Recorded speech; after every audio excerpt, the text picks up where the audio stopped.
chiamo Franco Tagliente. My name is Franco Tagliente.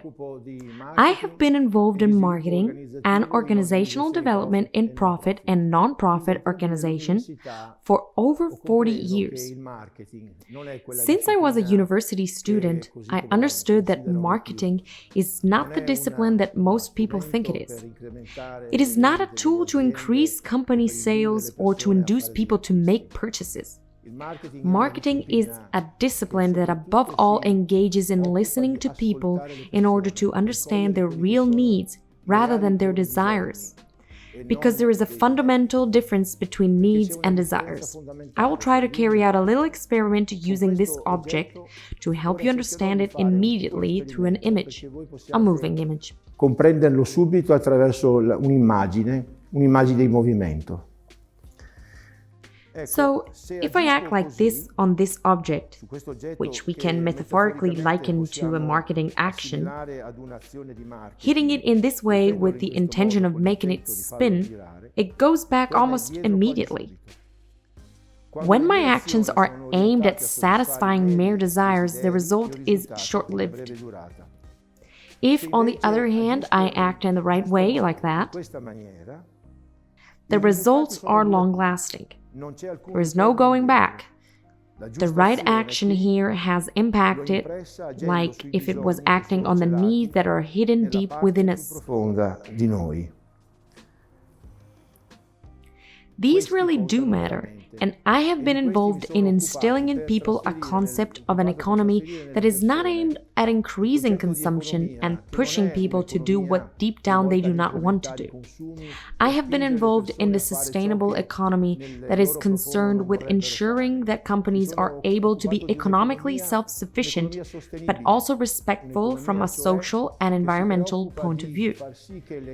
This has been the main purpose of my work in the migrant project, trusting that a culture of economic, social, environmental sustainability can help future generations, starting with our children and then our grandchildren. Del progetto Migrant Venture, confidando che una cultura della sostenibilità economica, sociale e ambientale possa aiutare nel futuro le generazioni, a partire da quella che riguarda i nostri figli e poi i nostri nipoti.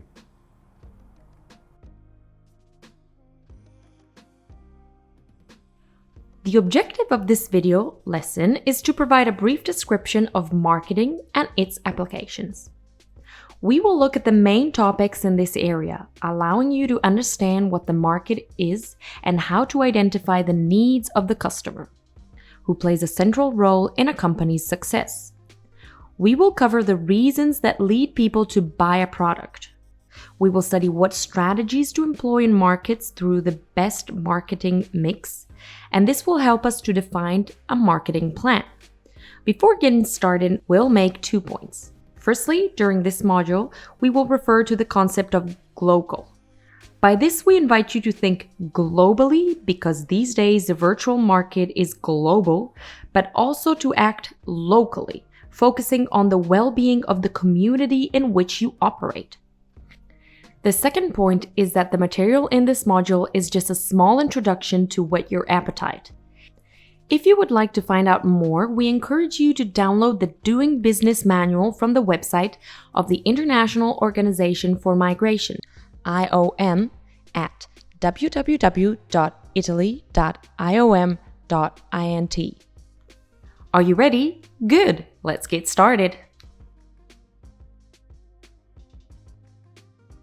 Let's start off by asking what marketing is for. It is important to study marketing because it allows us to get to know the market we are operating in, increase sales and turnover, raise our profile among consumers and strengthen our brand reputation, and above all, to get to know our customers and their needs. Marketing does not mean selling, but rather listening and understanding the customer's needs. As a future entrepreneur, you will want your company to be successful and to sell your products or services to interested customers. In this course, we will present the key points for implementing the right marketing strategy for your company. Through marketing, we ask ourselves On the one hand, how to satisfy our customers, and on the other hand, how to significantly improve consumers' quality of life. When a community is doing well, its members may have purchasing and spending power. As a result, it is in the entrepreneur's interest to create conditions for their community to become rich and fertile land.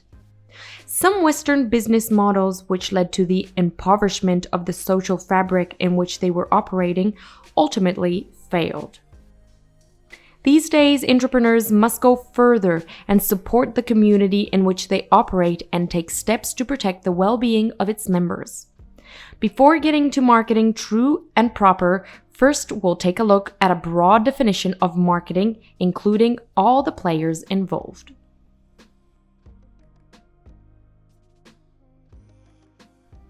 The term marketing has its roots in the market.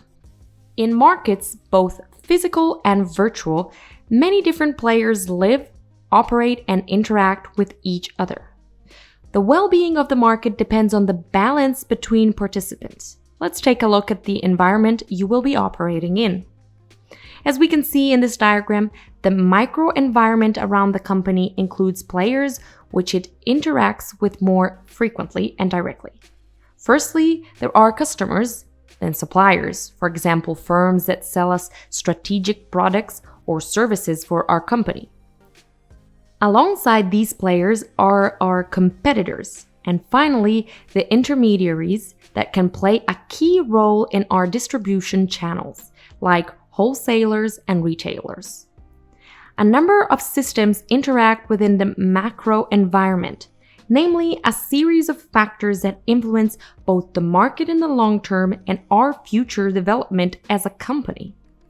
It is important to get to know some of these systems to be able to make strategic choices.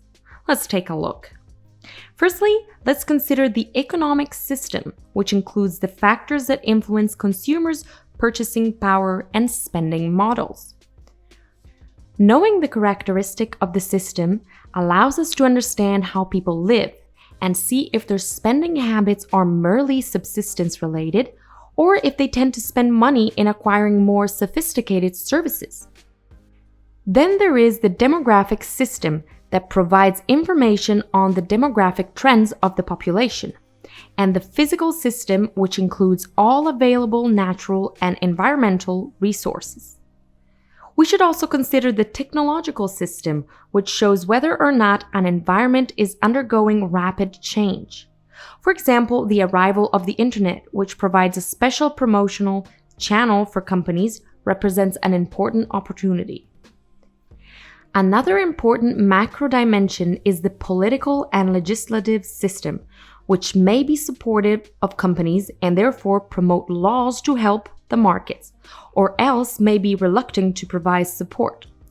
Social and political dynamics can have a positive influence on the market if certain stable conditions create the expectation of the economic growth, or may have a negative influence if political instability leads to a collapse in purchasing power.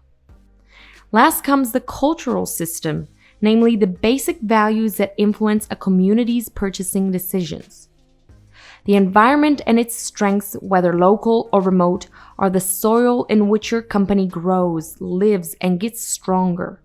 It is therefore very important to keep these aspects in mind.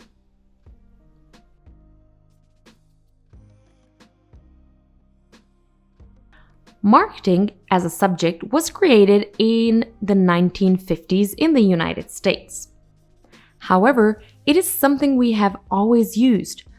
Marketing techniques have been employed ever since people have exchanged goods with each other. Philip Kotler, the father of modern marketing, defines it as a societal process by which individuals and groups obtain what they need and want through creating, offering, and freely exchanging products and services of value with each other. This definition presents a central element of marketing. The exchange of the goods and services must meet a need and must create a win-win strategy that benefits both the producer and the consumer. It is no coincidence that nowadays we talk of the concept of the prosumer. The term combines the word producer and consumer and refers to the fact that nowadays consumers play an active role and have a more conscious attitude in their consumption choices, and above all, increasingly take part in production. An example can be seen in the renewable energy sector. Consumers who use solar panels to generate electricity are both producing and consuming at the same time. For a company to be able to exchange goods and services, it must be able to identify the right consumer to generate value for and be able to stand out from the competition. This leads us to the key topic of the purpose of marketing, getting to know our consumers' needs and understanding how best to satisfy them. Obviously, to generate value, we must also research the reference market and the players in that market, our potential competitors and our partners. We'll get there. But first, let's take a closer look at the customer and their needs and desires.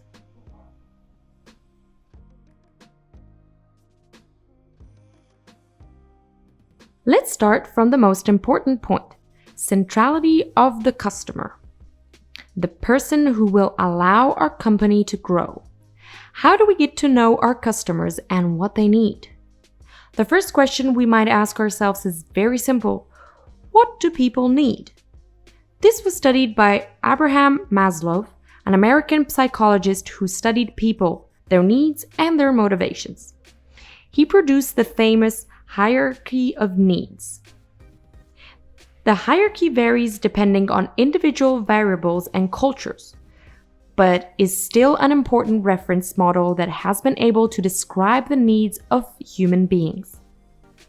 At the base of the pyramid are primary needs.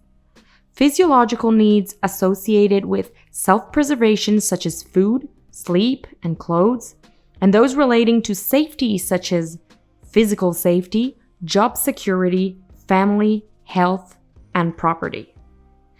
Next come psychological needs such as intimacy, friendship, self-esteem, and respect.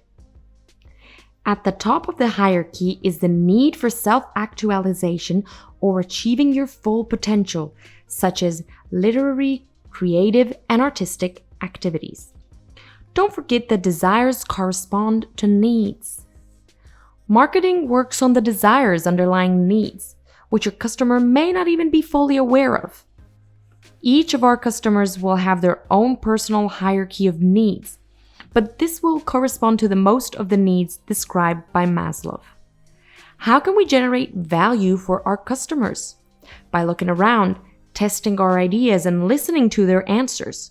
It is important for entrepreneurs to believe in their own ideas, but it is essential to always leave space to listen to others, customers, specialized companies, consultants, the media, and market analysis. These will be the next topic under consideration.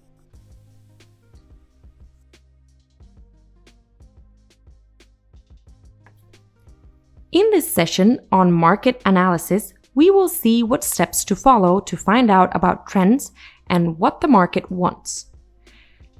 There are many sources of information available.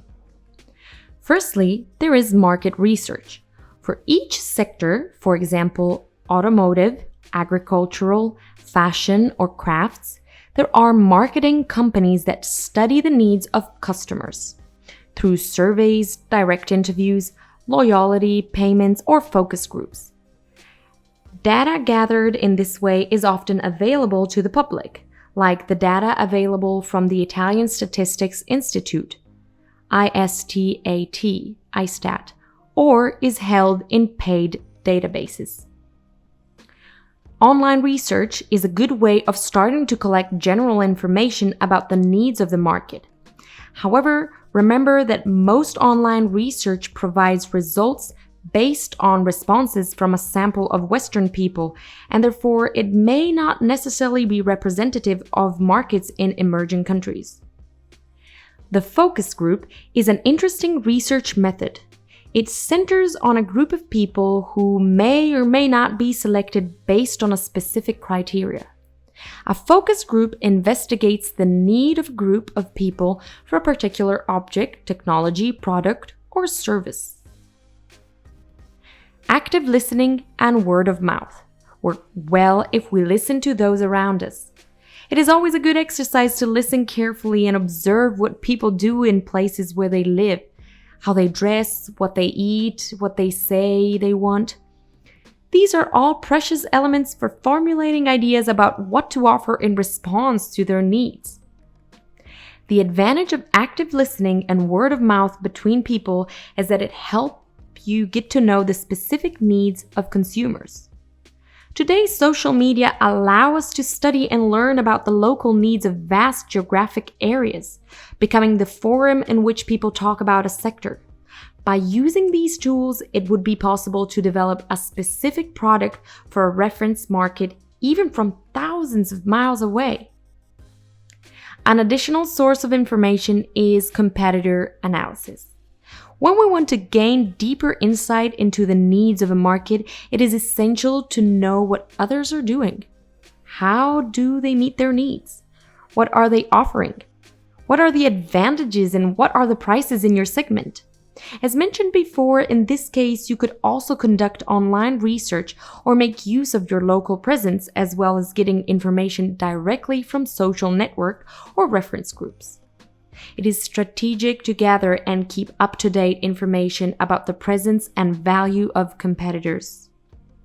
Without this information, we will never be able to offer maximum value to our customers, who, it should be recalled, are the key to our success.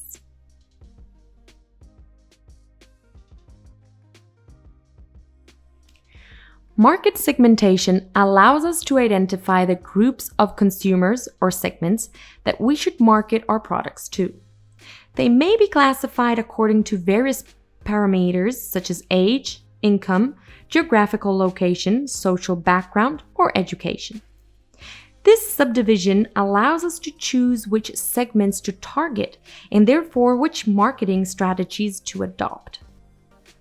It is important to note, as mentioned above, that many of the segments we will look at seem to have similar requirements across the global market, and therefore local requirements are giving way to global social psychological needs. This trend is explained by the scale of local social networks, where the variables of local desires are taking on a global scale. Let's take a look at marketing strategies linked to segmentation. The first strategy is undifferentiated marketing, which generally applies to a mass market in which there isn't much segmentation. Customers use the product or service in question regardless of which segment they belong to. This type of approach is typical of mass consumer goods, for example, Coca-Cola, which has a single recipe for the entire global market. Mass marketing should be used when your product requires few adjustments over time, and if you are sure that you are very competitive and can communicate with few key messages, given that the desirability of the product in question is based on universal values. The second strategy is differentiated marketing, in which different target markets are chosen based on the importance to the company, and specific marketing strategies are developed to suit each segment. Product differentiation is fundamental in this strategy, as a product must meet the specific needs of the target market. A good example is car manufacturers that produce different vehicles for different target markets and types of consumer. For example, think of small cars, people carriers, vans, and the top-of-the-range cars. Remember that differentiated marketing is often expensive because of product differentiation, its innovative nature, and the need for tailored communication for each segment. Concentrated marketing aims to reach just one of market segments. The company specializes in one product and concentrates its communications and distribution strategy on one segment. Concentrated marketing can also be advantageous when a company manages to identify the needs of a segment perfectly, but can also be risky, for example, if the company specializes in the wrong area or incorrectly forecast the segment's purchasing trends. What's more, the company's fortunes are tied to just one segment. A good example of concentration strategy is Lamborghini, which makes luxury cars and therefore only sells to a specific segment of buyers. We have identified the main marketing strategies employed to reach the target market. Now we will take a look at the key aspect of marketing: how to formulate the so-called marketing mix.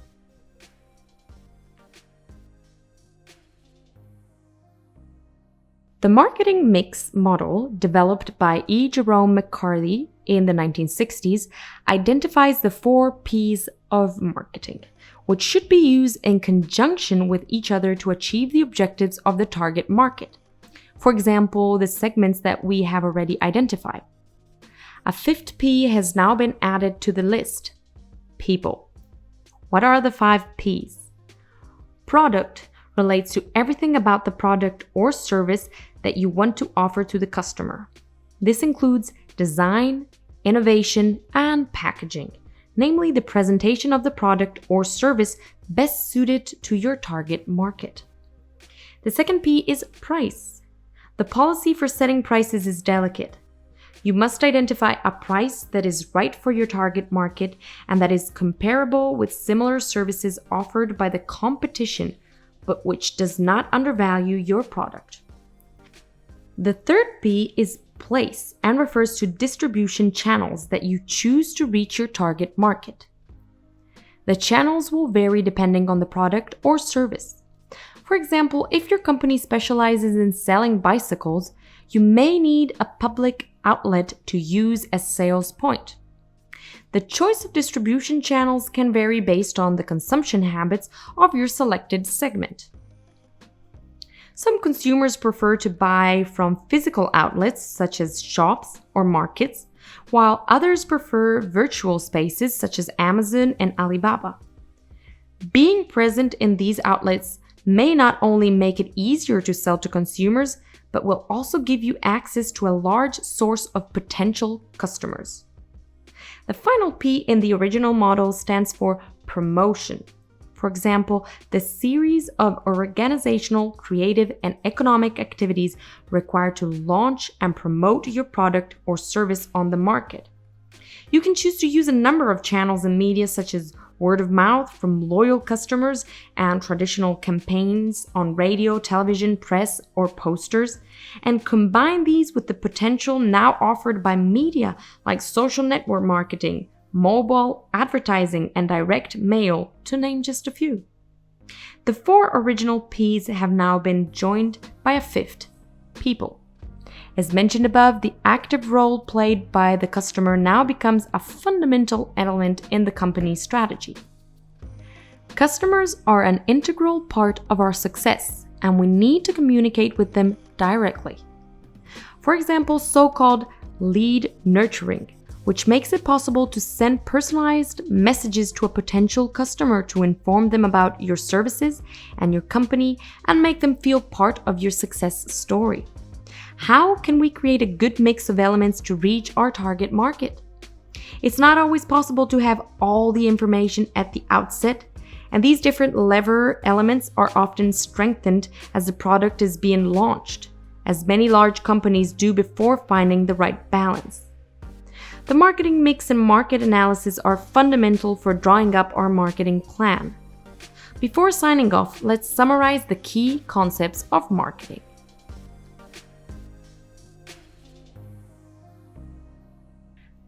The objective of marketing is to identify customers' desires in order to provide the best response to market demand.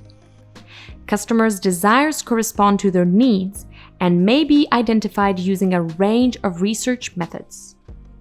There are 3 types of marketing strategies: undifferentiated, differentiated, and concentrated. The choice of strategy depends on the characteristics of the goods or services being offered. The first stage in preparing a marketing plan is to determine the 5 P's of the marketing mix. Nowadays, it is possible to think globally while acting locally, especially thanks to new communication methods such as social media.